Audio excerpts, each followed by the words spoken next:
இத பார்த்தீங்கன்னா, உங்களுக்கு என்னடா தாவேக்கா திருப்பி பிரச்சாரத்த ஆரம்பிச்சுட்டாங்களா அப்படின்னு தானே தோணுது.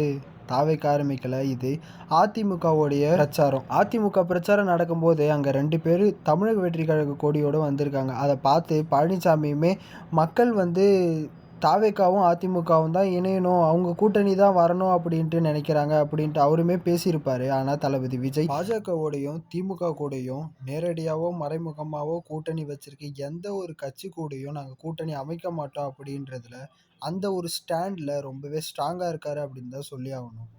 இப்ப சில பேர் சொன்னாங்கல்ல, விஜய்க்கு டைரக்ட்டா சிஎம் ஆவணும் அப்படின்ற ஆசை வந்துருச்சு. அவரு பதவி மோகம் வந்துருச்சு. இப்போ தான் கட்சி தொடங்குவாராம், உடனே சிஎம் ஆவறதுக்கு ஆசைப்படுவாராம் அப்படின்ட்டுலாம். டைரக்ட்டா துணை முதலமைச்சர் பதவி குடுத்தும், அந்த பதவி எனக்கு வேண்டாம். அதுவும் எதனால தெரியுமா? பாஜக கூட கூட்டணியில இருக்கீங்கன்ற ஒரே காரணத்துக்காக, எனக்கு நீங்க அப்படி குடுக்குற துணை முதலமைச்சரும் வேணாம், எங்களுக்கு உங்க கூட கூட்டணியும் வேணான்னு சொன்னவர்ரா விஜய். இந்த வீடியோ பிடிச்சிருந்துச்சுன்னா, மறக்காம நம்ம சேனல சப்ஸ்கிரைப் பண்ணிட்டு சப்போர்ட் பண்ணுங்க.